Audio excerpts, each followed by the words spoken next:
everyone, good afternoon. BC here again from Bisimoto. I'm here this time in my office. Thank you so much for joining me this afternoon on the 26th episode of the Bisimoto Tech2sDay. And for those of you on YouTube, thank you for joining us as well. This will be on Instagram Live for the next 24 hours. We also have our podcast being recorded right now. And you can view that on iTunes, Public Radio, or Anchor. And for those on YouTube, you'll be there forever. So guys, thank you so much for joining us. Hey Sam, good seeing you. Hello Sean. Ray Lauren, thank you so much for joining us. I did good. Wow, so many of you. I really appreciate the love. Thank you so much. Hello G-Mac. Good seeing you as well. Thank you so much for joining us today. And once again, my wonderful assistant Ari is here. Say hi, Ari. Hi. There you go. And she's going to be able to share with me all the questions you guys have. So hello Flex, good seeing you. Good afternoon everyone. Hello Aden, Zuler, Basil, Sam, so good to see you. I need to give you a call, Sam, see how things are going. Hello Mar. The world is a great place, Adrian. Thank you so much. Hello Super Dark Art. AJ from the UK, thanks for joining us and for all your questions this afternoon. And speaking of all the questions, we had a ton come in. Ari's giving me the crazy eye. There's so many. So what we may have to do today, thanks to your support, is to really break this session in two. We'll do one right now for about an hour, and then after lunch, we'll come back about let's say 3 o'clock.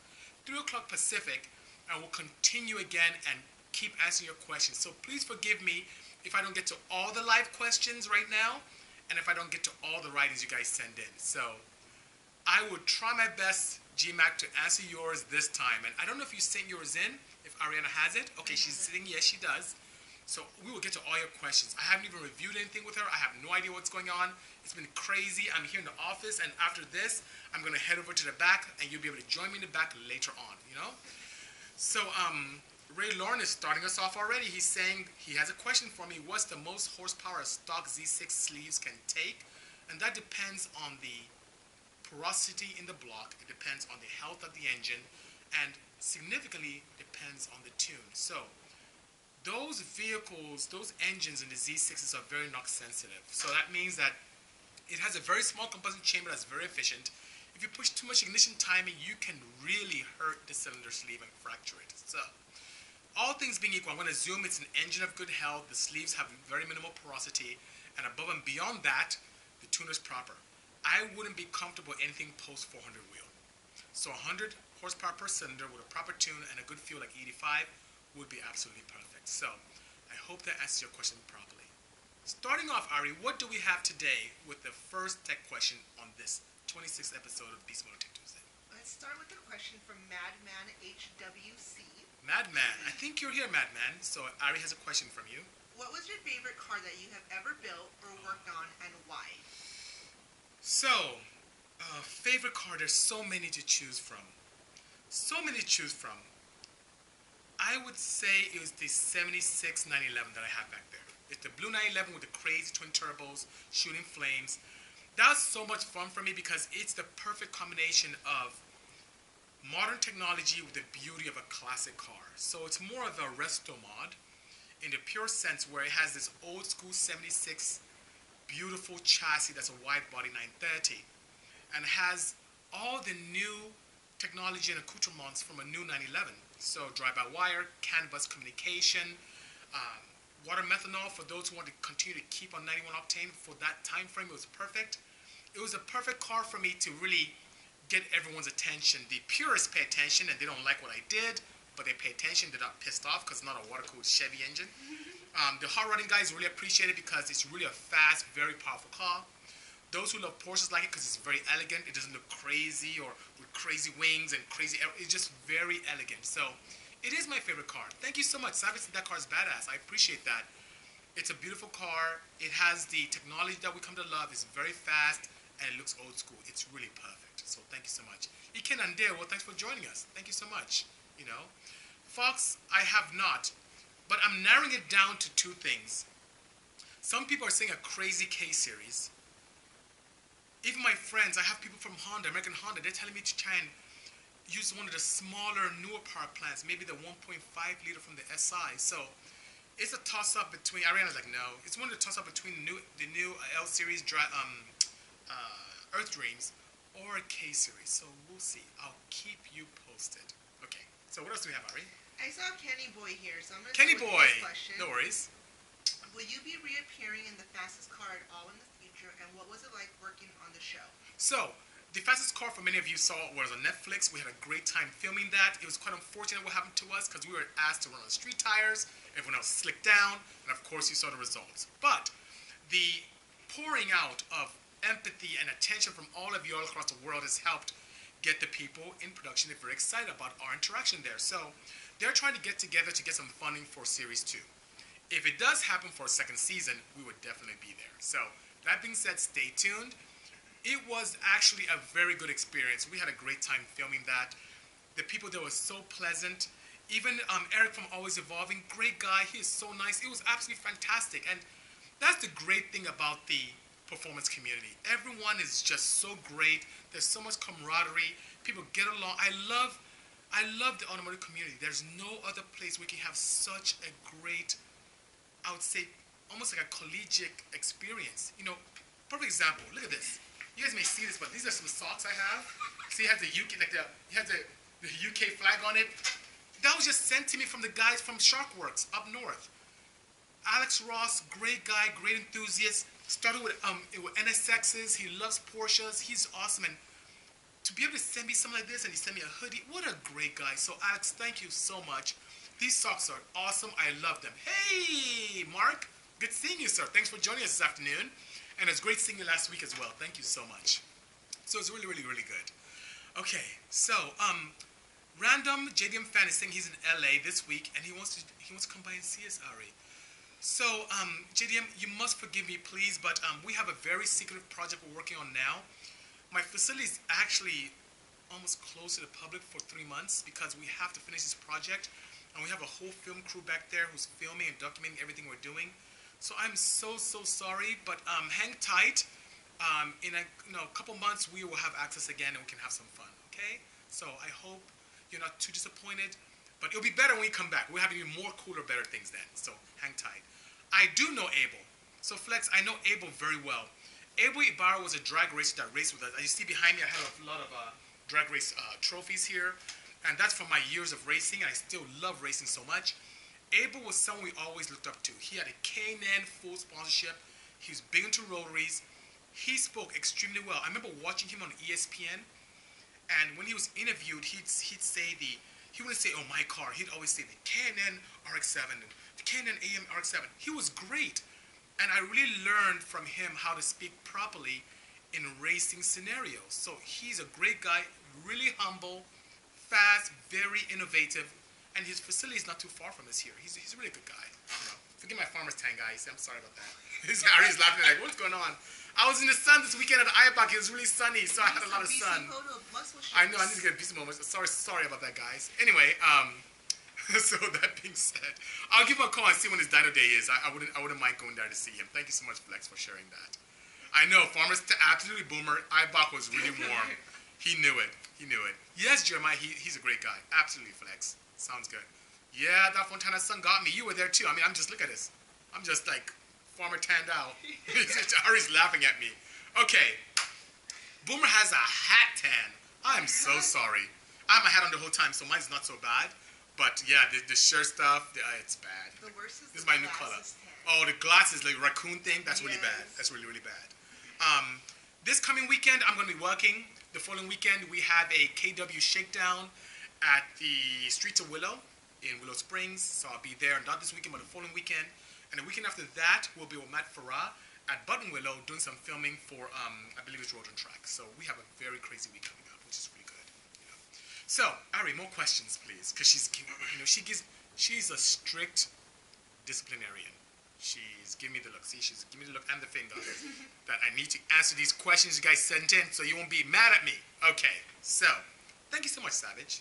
Okay. Yes, sorry. AJ has a great question. AJ! I love your questions, AJ. Hey, Shell! Okay. Would you be able to lean burn an engine more if you were using billet pistons over a conventional forged or cast piston for increased power and fuel economy, or would it not make any difference? So, forged and billet, no difference. The forging just allows you to do things that are very, very creative in terms of ring, piston crown design, underskirt design, you name it, pin design, all that good stuff. Forgings use a very similar material, depending on what you choose, and just can be made in a mass production capacity, so it's easier to machine. Cast wheels, or not wheels, but cast pistons are cast pistons, as the name implies. They are not very impervious to high heat and high pressure environments that are above and beyond what you may do in high performance applications. So to answer your question, yes, forged and billet ones can allow you to get away a lot more lean burn. It has much more heat resilience than those which you may see from a cast piston. But the gains that you would see that could put the cast piston in such a bad predicament are not that huge. In other words, you're not going to see additional 2 miles per gallon per se. It's fairly negligible, but it does exist if you want to split hairs, you know. Nice meeting you as well, SB. Oh yes, I saw your email. SB, we get tons of emails. Literally, Ariana can vouch this, hundreds of emails every week. So I will get to you. I saw it. I'm answering them one by one, getting to all of them. Ariana's on it, answering it. It was fantastic meeting you, SB. And I look forward to working with you, especially since you are fairly nearby. Okay. Yes, Ari. Okay, we have a question from Adam Bendov. Adam Bendov, hopefully you're here. Has Magnus Walker ever driven one of your Porsches? Have you ever driven one of his? Answer is no and no. Magnus, great guy. He is also in the automotive scene. Very, very talented designer. Loves Porsches. Loves Mopars. Great, fantastic individual. We spent a lot of time when we filmed the EA video game, Need for Speed. We were in the UK twice. Flew together first class. Got to know each other very well. What a great guy. Very humble as well. And so we have this thing we're trying to do. He wants to get behind the center seat Porsche and also the Viper we have back there. And I'm going to make that happen. And I'd love to be able to drive his 277. Okay, so 227 was a sitcom show on television. Was on it? BET or something. Anyway, so that being said, by all means, it hasn't happened, but it's going to happen soon. So thank you so much.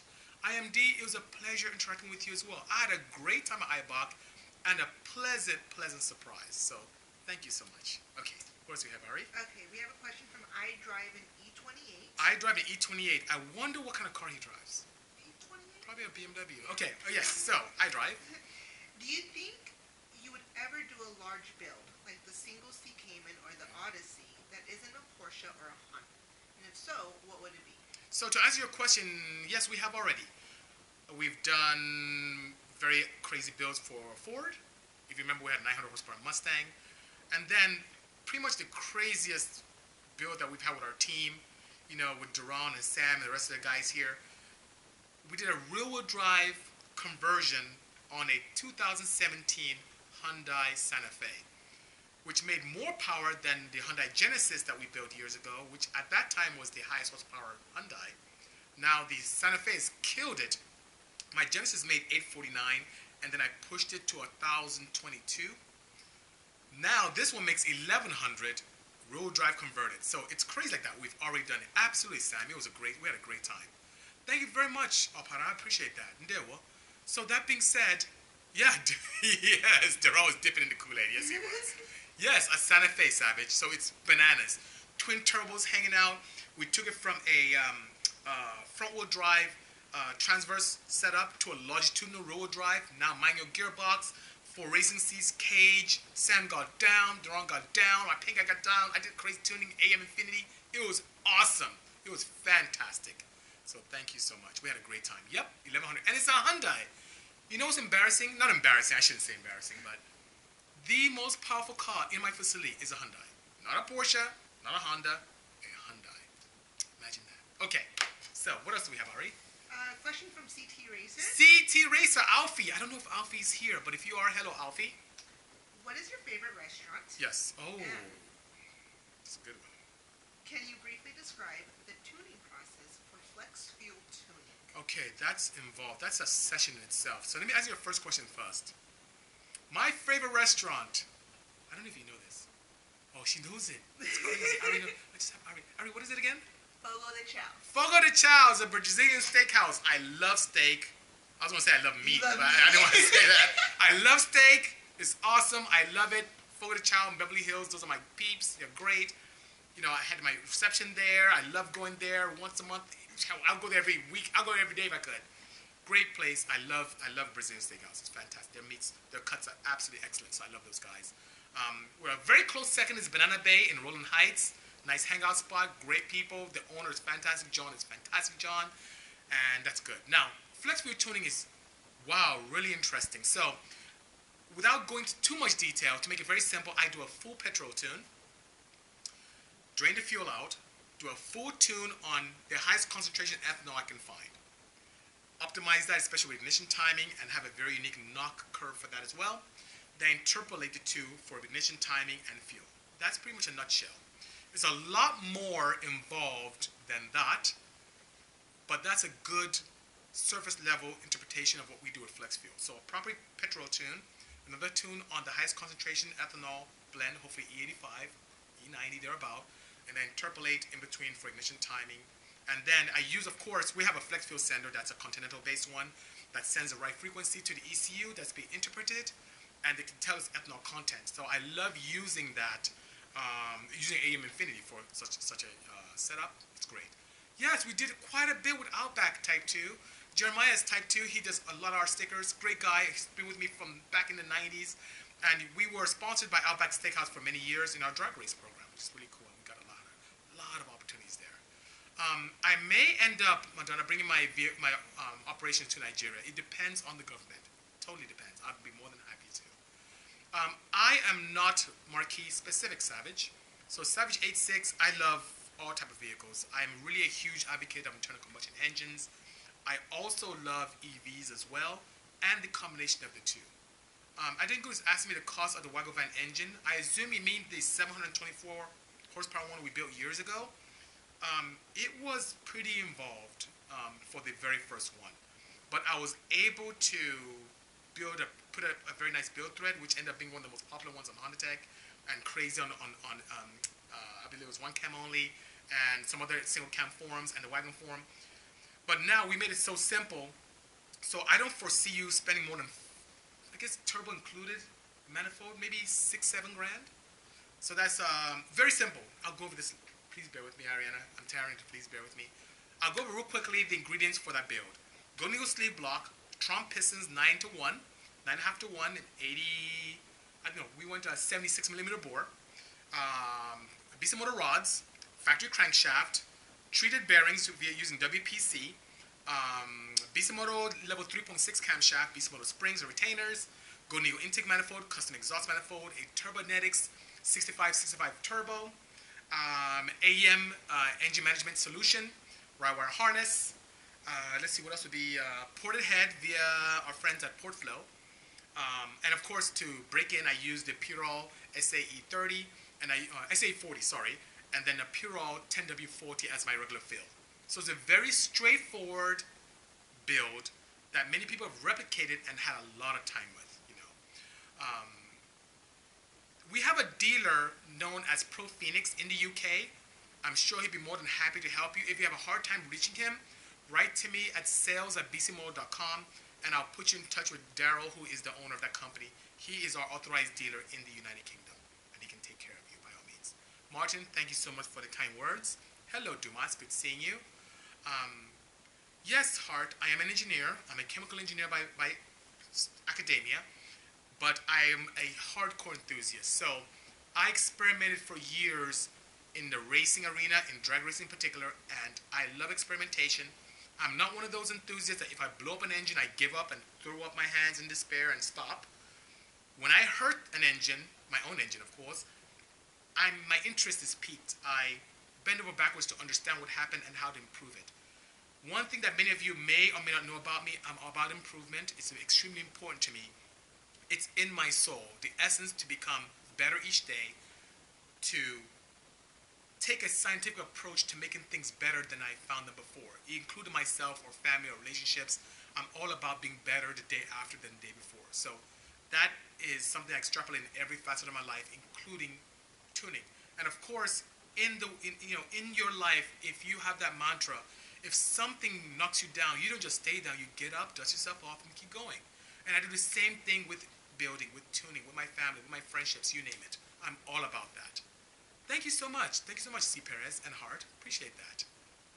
Yes, great guy. He's a great guy. Thank you, Z. Okay, Ari, what else do we have? Question from Insta. So many questions. It's great. Instalaw. Instalaw. Instalaw? LA? Instalaw. Instalaw. Okay. Is there anything you wanted to build, but in the end was too ambitious? That's a good question. Yes. So, let me think about this. Anything I wanted to build. So, want to build means, I don't know if he's using past participle or present or future tense. So, let me tell you one opportunity I had. Ford. So, we worked with Ford to build a very nice Ford Mustang to help launch the new EcoBoost. And my goal was to make a 800, maybe 900 horsepower setup. And my goal was to make it a very, very fun driver and still reach that goal. So, I found out because of the head configuration, it was very, very challenging to do. So I had to use a 78mm turbo, cram as much air into that engine as possible using E85 with the right fuel mixture, a lot of boost, and I got to 900, but it was a dog to drive. It was just really laggy. So my goal was to have a fun to drive 900 horsepower Mustang that was a 4-cylinder. And what I got was a 900 horsepower vehicle that was laggy, had a 1500 RPM power band, and was not fun. It made the number. Hey, Paul, Wandemuke, how are you? Good to see you. Paul is someone I grew up with back home in Nigeria, which is great, and he's now in the UK, enjoying life with his family. Say hi to everyone, Paul. So I have this 900 wheel horsepower setup, big Turbonex turbo, made the power, but wasn't fun. So that is where I felt it was a project I had where I had this goal in mind, and I got the number, but it wasn't a fun car like I wanted it to be. That car had been much more fun with a smaller turbo, but the head configuration and restrictions prevented me from being able to do that efficiently. So those engines were like a much smaller turbo and doesn't need to have that much crazy horsepower to be enjoyable. So I hope that answers your question very well. And a good first enthusiast car I recommend, probably a Honda Fit. It's cost effective.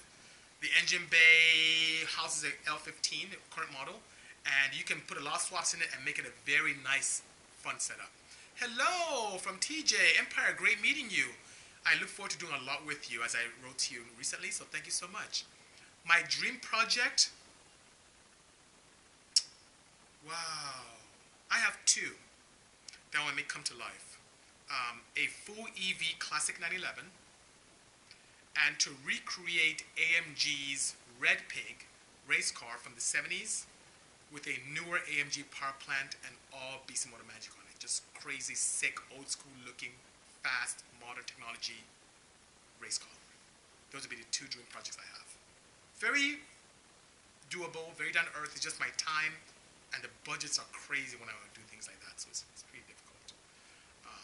No, I don't know. Oh, yes! So the mini owner who has my wagon, I see him almost every week, is Zach from G&J nearby here. So he's going to get that together soon. He's putting AM Infinity, and he'll be tuning it here. Yes.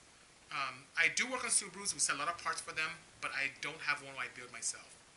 You should look up the Red Pig. It's pretty cool. It's one of AMG's first vehicles they ever did that went and really just dominated and did well on the racing circuit. And they competed with much more higher budget setups and just dominated on the track. People were shocked, like, how could this 4-door big pig, Red Pig, even compete? And it did, and it shocked everyone. Those guys are fantastic. So I'd love to, yes, tuners, I'd love to do a modern interpretation of a Red Pig. I want to do it. It's just time and resources. Maybe we should probably hit up the guys from Mercedes-Benz and see if they can help us out. But I'd love to be able to do that. That should be awesome. So, yep, absolutely. 300 SEL with a 6.8 V8. I like how you think, tuners. Absolutely. Boomer, see you later. Absolutely. Thank you so much. Thank you. Thank you. Sounds good. Okay, so what else do we have, Ari? Question from Basil Designs. Basil Designs. I think he was here earlier. Hello, Basil. He wants to know, have you ever thought of building a 911 for Formula D? I have thought about it, but I don't think that a 911 Formula D is a very effective drift setup because it's a rear engine, rear-wheel drive. You're trying to, hey, Basil, there you go, hey! And you're trying to slide the rear wheels, and you have all this weight of the 911 engine, I feel in those type of scenarios, just from a purely scientific perspective, it's better to have an FR setup. Engine in the front, rear-wheel drive, that would be ideal, you know? Thank you so much. Yeah, we're here to answer questions left and right, by all means. I love to answer questions, both live and the ones that people writing, so thank you so much. A GTR would be sick. I don't have a relationship with Nissan. I don't. So, you know what I may end up doing? We're starting to develop a good relationship with Acura. Maybe I'll build a GTR killer with an NSX. Never know. See what we can do. I love JZ engines. RBs, I like, but they're pretty heavy. Primarily because they're iron blocks. JZs are sick. Those things are just workhorses. You can use a stock JZ bottom end. It could be a GTE or GE. You can make 1,000 horsepower. And they just laugh at you. With a proper tune, of course, you know. Oh, thank you so much, Josiah. Thank you. We have plenty of them on sale on the Bisimoto website with worldwide free shipping. So, this shirt we have on the site. Thank you so much. Appreciate that. It depends. You know what? A supercharger may be much easier on a Montero. Just because of sheer packaging. Hello, Raging Bull. I need to come and see you. I believe it's done. I need to come see you soon. We have a lot to talk about. I need to come by and see you. Last time I came by, you were in the office. But, guys, Raging Bull Performance, great guys. They primarily deal with exotics. They're in Orange County. A lot of Lamborghinis. Great guys. They know what they're doing. I like those guys a lot. A 944 for FD, I've thought of that. But Porsche doesn't really want to support older 944s. It would be so nice. I will come down. I'll give you ample notice to make sure you guys are around. I won't just show up raging. So thank you so much. Okay. So yes, Ari. What else do we have? We have a great question from ECE30. ECE30. Sounds good. Aside from being able to squeeze more power out of an engine, are there any big advantages to using E85 over gasoline in any everyday driver scenario? Or is E85 something that's just better for tuning? So nearby us here, we have a Propel gas station which sells E85, which is very nice from the pump, and very high concentrations of ethanol. The worst I've seen is 80%. So above and beyond tuning, yes, there's so many advantages. Because of its cooling capabilities, you can actually lend yourself to longer life.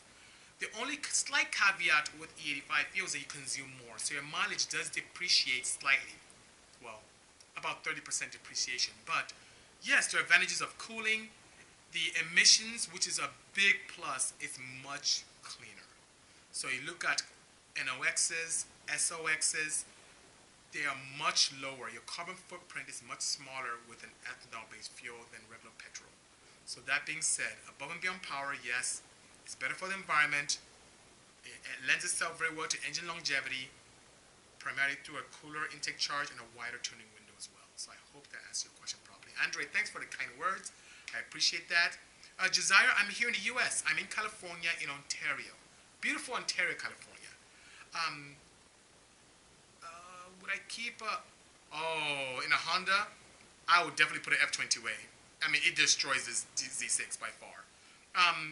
I know a lot about cars, Opera, because I just have the passion about it. I love science, I'm an engineer, and I just am passionate about technology and cars. So anything that has to do with cars, I love, and I try and experiment and read and experience and experiment is just fantastic. You know. Thank you so much, Deaf Guy. Appreciate that. Pro Charger is a type of supercharger. So it's a brand. Yes, hope that helps. Oh, ECE30. My pleasure. Thank you for joining us. Hello, Lenny. Lenny's laughing. Okay. Yes, sorry. Some more. Okay, let's see. A question from A Sacred Mark. A Sacred Mark. I know he's here. He's here. Okay. A Sacred Mark. I've just purchased the How to Build Horsepower book you referred to last week. Yes. Any other educational books you'd recommend? Yes. If you were learning to build engines, where would you start? Okay, so one of the magazine, or book, I should say magazine, but a book that I feel that, is really good because why I like these books is that it's not crazily embedded in science. In other words, it's not something that can go over the average enthusiast's head. It's not like a crazy book on thermodynamics or mass transfer or fluid dynamics. It's very easy to understand and to grasp, and it's just chock full of opportunities and information and little nuggets of wisdom that can help. Smokey Unick, old school, down to earth, brilliant genius, wrote this book called Power Secrets. So look it up. Essay books need to compensate me for this stuff. I'm promoting them like crazy, but it's just great books. Smoky Unit Power Secrets. Look it up. It's a great read. Fantastic. And to answer your second question about building, find someone who is very comfortable, very successful in building engines the right way, in using precision instruments, and shadow the person. Get an internship with the person, shadow them, learn. That's what I did. I read until the cows come home. Until the cows came home, I should say, in past tense. But I had to sit down with someone and observe and help them build multiple engines using not crazy plastic gauge, using dial indicators, dial bore gauges, using all the right equipment, building in a climate-controlled environment. Being able to do that really gave me a solid foundation in building engines that are extremely reliable. It's very important that you do things right. It's no magic that I have very reliable setups. It's because I choose the right components, I build them properly, I partner with great companies, and above and beyond that, use wonderful oil to keep everything together. So that's why you see me building my own engines, using pistons from Trom, using Puro oils. I just love using stuff, and I use coatings extensively as well. WPC, I love those guys. Really good stuff. Maza Miata's Nam the man is asking. I've tuned tons of them, but I haven't built one myself. But I've had quite a few customers come here with boosted and NA applications for road race, street, and even time attack, and what's the recent one we had? Casey has autocross and autocross setups as well. My pleasure, A Sacred Mark. My pleasure indeed. I can easily answer that question. I did good. If I put an F22A to the same level as I did a Wago van, it will easily eclipse 1200 horsepower. Easily, without just eyes closed. The head is awesome. The bottom end is stout. Easily. Easy, easy, easy. Just the pistons have to be really nice and reinforced, and I need some gangster rods. It should be good. Hello, Purol. Good seeing you. I was just talking about you guys. I love your oils. Your stuff is sick. I wear your hat daily. I love your stuff. You guys are fantastic. You have a 1600 dual port, and you want to learn how to rebuild. Well, you could in turn under me, but I'm not building any 1600 engines for quite a few months from now. But send in your information for internship to sales@bisimoto.com. And if you meet our criteria, you'll be able to join the team and have a good time. Any normal cars I want to do as a project? Yeah, there are quite a few normal cars. That's pretty much all I do. But one I haven't done yet, I would like to play with a Chrysler Pacifica. Normal, different van, Chrysler, that'd be really cool. That'd be really nice. B18C or C5, they both are very good, by all means. Sure, quite a few opportunities, by all means. Yes, AJ, 1200 reliably. I would use aluminum rods. I would use forged pistons with a very heavy-duty pin. I would O-ring and sleeve the block. I would use a level 3.6 camshaft, the same valve train we have. I may or maybe I could probably get away with stainless steel valves on intake and exhaust, but if my budget allowed me, I'd go with titanium on intake valves. Yes, that engine is pretty sick. I mean, we've done post 430 NA, let alone boosted. It's really good. You can do that. Yes, you can. Now, the gearbox would be interesting. That's a good question. Probably something like a Quake sequential with an H2B. That would be the way to go. That would be nice. Oh, no worries. Thank you so much, K. Dietrich. Appreciate that. Steel rods, the one thing about steel rods is not as forgiving. So, when you're at those power levels, post 1000, let's say post 250 per cylinder, any little hiccup will send shock waves through the entire rod to the crankshaft. And our factory cranks don't like that. The mains don't like it. The main caps don't like it. So that being said, aluminum rods, above and beyond the fact that they're very lightweight and cost effective for experimenting, do a great job to absorb energy. They're shock absorbers. So I'd rather do that. Once again, you want something reliable. I would feel more comfortable doing something that is aluminum rod based for that reason. Yes. Thank you so much, Red. And I should have something even more exciting next year for iBox. Thank you so much, Red. Appreciate that. Thank you so much, Red Planet. Appreciate that. Well, AJ, I know you live in a place that snows a lot, so that may be a challenge. But we've tested aluminum rods of 40,000 miles without qualm out here in California. So that's not a challenge. But once again, reliability. If you want to stay with steel rods, by all means you can. But your horsepower level needs to be slightly lower. Hello, Rock. Marvin, good seeing you. Well, seeing you here. I don't see you as much. Hello, AJ. It's been a while since I've seen you. Good seeing you. It was even yesterday. Constructive, you're being very naughty. I'm enjoying the change. I wouldn't say change. I've enjoyed exploring road racing a lot. It's actually a lot of fun. It's a lot more fun than drag racing. You know, the thing about drag racing, even though it's raw and it's exciting, like, roar, and it's there. Turns and... Oh, stop it. Ari's egging me on here. The great thing about drag racing, it has this crazy adrenaline rush and the noise, but the more money we spend, the less time we spend on the track. So we go faster and faster to spend less and less, spend more money to spend less time on the track. While road racing, we have the straights, which is awesome. You have the turns. You can spend a lot more time on the track. It's so much fun, which is great, you know? It's fantastic. Hello, Sinister's old school. AJ says, hello, Ari. Hi. That he owes us lunch, you know? He does. Sam said, come to Sam, I'm already on the dark side. I'm already there. Thanks to you. You're a bad influence, Sam. You really are. But, yeah, we had a good time. Hello, Brazil. Good. Thank you for joining us. Okay, Ari. She's giving me the eye again. The look. She's giving me the look. Okay, more questions. Let's get to a question from AJ. AJ, another question from you. Would it be possible to have a longitudinal all-wheel drive or rear-wheel drive setup in a first-gen Honda Insight for drag racing?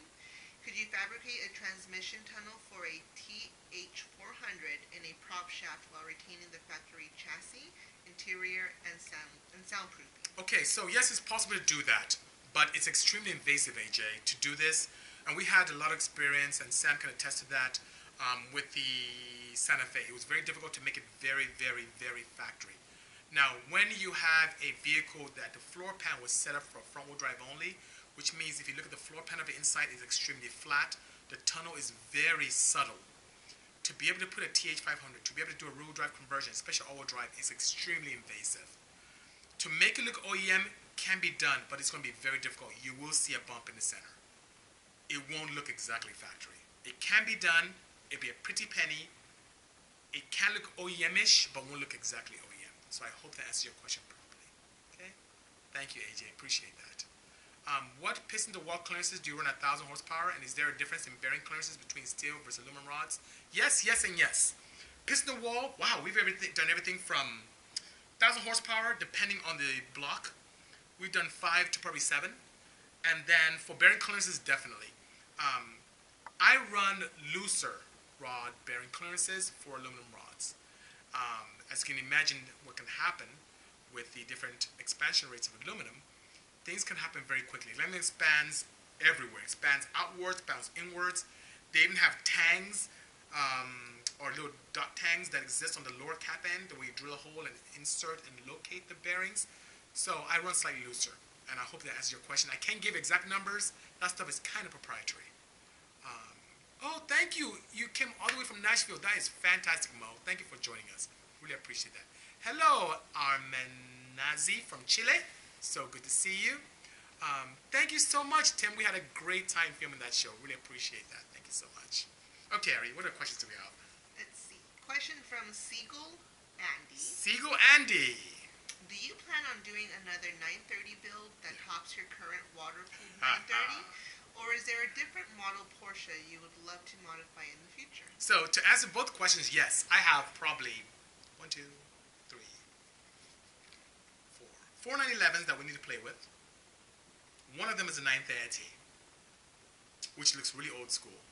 And another vehicle I like to play with is really, you know, I've been thinking about this a lot because it's becoming a very popular platform for corporate Porsche. The Macan. I love to play with a Macan Turbo. They're new. They're compact. It's like a CUV, compact utility vehicle. That would be really a lot of fun to play with and just go to town with it. So I'd love to be able to play with that. So I hope that answers your question properly. You never know, tuners. You may be able to meet me. And I may be in Indonesia very soon. I may make a trip to Indonesia, to Thailand, and all that good stuff. So you never know. Let's see what we can do to make it happen. You know. When do we see the next Hyundai Genesis? I'm not at liberty to talk about that yet. So, Torch, something exciting is coming, but I can't talk about it quite yet. I'll get in big, big, big trouble. But thank you so much for asking. I've been great. Thank you so much. Bronze and manganese guides and seats? Yes, I have. So, bronze and manganese, yes. Actually, SB, I use them quite a bit. So if you ever see any of my performance heads, I find them extremely appealing. They're quite resilient. I like them very much. Seats, we've done beryllium stuff. And stainless steel, of course, and standard steel. So we've seen some good heat transfer with the beryllium seats, but definitely with bronze and manganese, it's my choice. Hello, Maud from Germany. I really appreciate that. Thank you so much. I appreciate you as well, Amizi. Thank you so much. Thank you very, very much. Appreciate the kind words. Okay, yes, sorry. GMAT the Cuddy. GMAT the Cuddy. He wants to know if there are any internship opportunities at our company. I mentioned earlier on, we always love interns. I'm so glad to share that we had an intern here, Sean, who was here with me this past weekend, and he shared some great news. He got accepted into General Atomics. Great company. Awesome aerospace company. He was able to share his experiences here, and he was scooped up just like that out of school, which is great. So we provide great opportunities here. So by all means, if you're interested, write to us. Ari gets all the emails. She makes sure she gets me, pins me down, and make sure I read them. So definitely sales@bisimoto.com, and if you meet our criteria, you will be joining us. Thank you, Dip. Thank you so much for the kind words. It was great talking to you as well. Hello, Third World Society. Thank you so much. Greetings, Henry Kincaid. It's a pleasure for you to join us this wonderful afternoon. Okay, yes, sorry. Question from Esco1. Esco1. What aspects of tuning took you the longest to really fully comprehend or master? Correlations between heat and efficiency, ignition timing, knock threshold, manifold design, etc. I would say the longest is when he mentioned knock threshold. It took me a long time to grasp that, especially in the early 2000s when that technology was getting very rapidly advanced. From when we used to use deck cans to listen to them, to being able to understand it, to the different microphones, to the glorified microphones that are known as knock sensors, to be able to distinguish between what's knock and what's noise, to the different type of dynos we have access to be able to optimize that. So to answer your question, in a short term, it was knock threshold. But now, I feel leery even tuning cars without knock sensors. I encourage all my clients when they come to tune to please, please, please, please, please have a knock sensor set up in your car, and please incorporate an engine management solution that allows me to be able to optimize your setup with knock and build in a knock protocol to keep your engine safe. So God forbid, per cylinder, if an engine knocks due to a hot day, poor fuel, I can be able to put in the fail-safe to retard timing and add fuel accordingly to keep the car safe. So, thank you so much for that question. That was fantastic. Hey, Kevin, good seeing you. Oh, I'll let Hadi know that you asked of her. She's going to kill you. Thank you, Vit. Thanks you so much for the kind words. I appreciate that. Thank you so much, GMAT. GMAC, I love all cars. I'm not unique to one marquee. I love Porsches. I love Hondas. I love Dodge Vipers. I love Hyundais. I love Mercedes-Benzes. I love Beamers. I just love cars. I love going fast. My first word as a child was car. I love cars, by all means. Rough cost for that 1200 horsepower build, 1200 horsepower F22A6. Those engines are cheap. You can get an F22A for a couple $100. The biggest expense would be the rocker arm assembly. I would say in getting those modified to accept a very large camshaft because the footprint on the rockers are very small. So that would set you back about $1,200 just on the rockers alone. The camshaft would be another $849 thereabout. Valve trains the same price as any other engine. Springs and retainers, same price as any other engine. Pistons, very same price. I would say if you're incorporating the turbo and engine management solution, I think you'd be a little bit close to $15,000 to $16,000. We'll get you that probably. Would I ever have or have the chance to collaborate with Forza? That would be sick, is what Kenny Boy says. I don't have a relationship with Forza. We have a relationship with EA, with Electronic Arts, and we've done quite a few with them with the Need for Speed series, but not with Forza yet. But if you look at the last Need for Speed, you'll see my Porsches there. Our logo, you can build cars, is pretty cool. I love those guys at EA. They're very, very nice. Even if it's large like a Volvo or a Freightliner, I didn't quite see a question, Constructive. Ask me again, I'm so sorry. I think the Autosport Quattro Turbo 5-cylinder is pretty cool. I like that engine. I like the sound of it. It's just really cool. Cool, different sound, you know. It's a great value. The biggest value being that the engine itself is a couple $100. It's cheap, but it flows very nicely. And then we figured out all the hard work already. So we have the cam profile. You don't have to start all over again. We have valve train for you. It's pretty straightforward, by all means. The multi-jet engine is really interesting. That's something that FCA put together. It has, the heads are really restrictive. You could make power, but you won't be setting the world ablaze, you know. Something that can tow my car, my clothes easily. Oh, I didn't see his question. I don't know what constructive asks, you know. Yes, you could all drive an F-22. Absolutely. You can use an H2B setup and then use something from a CRV. That would be really cool. But something to hold a lot of power, it would involve a lot of expense as well. Thank you so much. Yeah, I have quite a few trophies here, and half of these, the other half is at my residence, which is pretty interesting. So the B Series Manny is really an old technology. It is a small block Chevy of the Honda world, but I really want to do something different. So you can expect to see something different. Even if it's a K, it'd be a K that's not very popular. And I'm trying to decide between a not so popular K and an L series. You never know. But I will keep you posted. It'll be exciting nonetheless. Hello, Rockstar. Good seeing you again. I always see you everywhere. You guys are fantastic. Diesel engines, not yet. But I can let you in on a secret, Constructive. Honda's playing with diesels. So that's pretty exciting. Hello, Hot Wheels Ninja. I love your work. You're really, really talented. Thank you so much for joining us this afternoon. My pleasure, Manny. Air-cooled 4? No, not yet. Plenty of air-cooled 6s, but no air-cooled 4s yet. Kevin says L. I don't know what that means. Oh, L series. I thought you meant L as a loser. Okay. I can't talk about it, Invictus. Good chance, though. Good choice. Jill's is a very good friend. He's really cool. He was here not too long ago, and we spent the whole weekend together, and he's just a great guy, you know. The 533, I still have the car here, which is very nice. I agree completely. He's laughing. Victor's laughing. Okay, what do you have, Ari? Let's get to a question from Christian Yoho. Christian Yoho! Okay, Christian Yoho. Speaking of diesels, he Yes. wants to know if you've ever diesel swapped the 911. No, I have not. I have not diesel swapped the 911 at all. Never done it. It'd be cool, though, but I haven't done it. We need to do that. Rockstar, it's inevitable. It's going to happen. I'm doing a lot more road racing. I'm sure I'll see you out there. That would be so fantastic. San Pedro on the 19th. How's my schedule on the 19th? 19th. Isn't that the same weekend? Oh, I will be in the streets of Willow that day. Because we have an event with KW and Speed District. It's going to be tough for me to come out. But thank you for the invite nonetheless. Victor says thank you for helping. No It was problem. nice. Okay. Oh my God. It's a Rockstar. You're hitting my husband. Yeah, crazy. Heather. Heather. Hey, he's calling you Heather. Anyway, okay. So what question do we have? We're having a lot of fun on this section today. Another question from Yes. AJ. AJ, another question from you. How much do you think it would cost to create an adapter plate and other necessary components to pair a K24Z7 engine to a W4A33 DSM auto transmission or J35 transmission with an Acura RL transfer case? Would it be financially viable or simply not worth the trouble? It can be done. It can be done. The one thing I don't know about the gearboxes that you mentioned are where the starter assemblies are, because what you don't want is to pair a gearbox that doesn't have a starter with an engine that doesn't have a starter, because that can be quite challenging. That would make it very expensive. You have to pair where one has a starter and the other side doesn't, or where both have, so you can choose.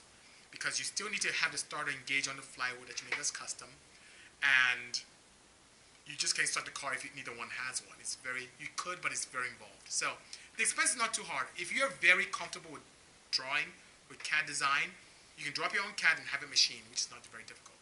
And then custom mounts are not too crazy. So a budget of about $3,000 would be a good start off, where a majority of that $3,000 would be to get a company to make a custom flywheel for you, with a custom center bolt pattern, and also a step ring gear for the starter to actuate.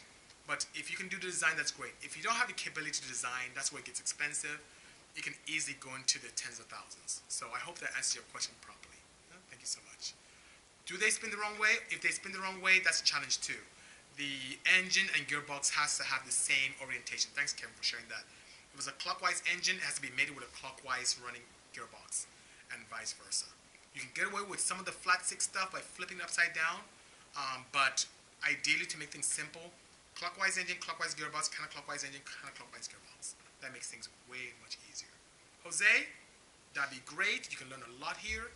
Send me an email, sales@bisimoto.com with your information, and you never know, you may be able to intern with us. So thank you so much. AJ, you have great questions. I want to applaud you. You are very good. So many of us learn from you, so I really appreciate that. So we have a few more minutes. Let me try and get one more question in before we take a break for lunch and come back at 3, which would be in another 2 hours or so. So what else do we have? Let's finish this up with a question from Hydeco. Hydeco. Would you mind telling me your opinion about a block guard and sleeve kits for Honda B and K motors? Do you think a block guard is reliable? If you use a block guard or sleeve kit, how much horsepower would be targets? Okay, so that being said, he's asking about block guards versus sleeving, and I have never been an advocate of block guards, primarily because they tend to distort the bore, especially when the engine gets up to operating temperature. The only time I've seen a good opportunity for block guard is if the sleeve cracks and it saves it by not letting it split all the way down. But in terms of efficiency, I hate block guards. However, this past weekend I came across a company, CSS I believe, they're back east, and they have a new process which involves block guarding where they machine out the top of the sleeve and impregnate a sleeve that has a perfect fit so you don't have those distortion issues. I may end up experimenting with that and keeping all of you abreast of my experience, but I'm a huge advocate of Dr. Iron sleeves like the guys from Gonigo, where they take all the material, they sleeve it with buttresses to keep for integrity of the sleeve itself, and we've pushed those posts, we've pushed those posts 250 horsepower per cylinder. The other people have pushed it past 300 horsepower per cylinder.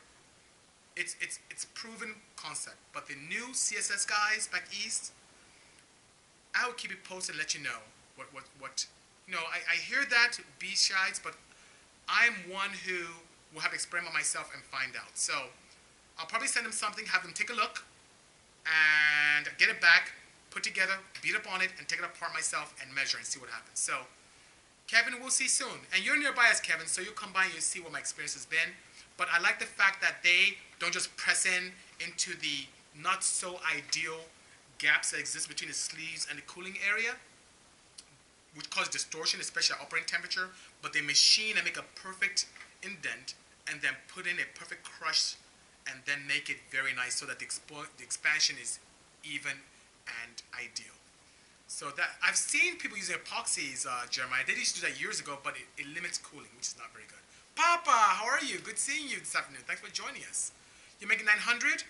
That's great, BS. But on the same token, or B Shiles, hope I didn't call you BS, but B Shiles, that's great, but I am very scientific. So above and beyond making power, that's one thing. I will make power, I will take it apart, and I'll measure, and then I'll have my information then. And that's why I hope that you guys come to me as a source, because I'm very particular, I'm very anal with the information I put out there. And that being said, I'm here to help all of you. So if I find some opportunities, I'm more than happy to help them with some feedback. But if it works well, I'll be the first one to trumpet it till the cows come home, with concrete data to back it up. Hello from Italy. Thank you so much for joining us. Kenny boy, I don't even watch TV, let alone play video games. I don't play Forza at all. Maybe if I have a relationship with them, maybe I'll play around with it a little bit, but I'm not a big gaming guy. I'm always working on car stuff. Yeah, Ari's like, so. Okay, so guys, so thank you so much for joining me this afternoon. We have more questions, well, quite a few more questions, so I'm going to go grab a bite. I'll come back. I have to do some work in the back to get ready for the film crew. And you'll join me in the back of the facility, and we'll continue with some other questions. And then I would love to see you guys live. So see you in about 2 hours and 5 minutes. Stay tuned, guys. Thank you so much. Hello, Barachi. Hello, Jersey. Japan, 5 a.m. Good seeing you, Hyde. I'll be back in a couple of hours. Let's talk soon. Take care, guys. Cheers.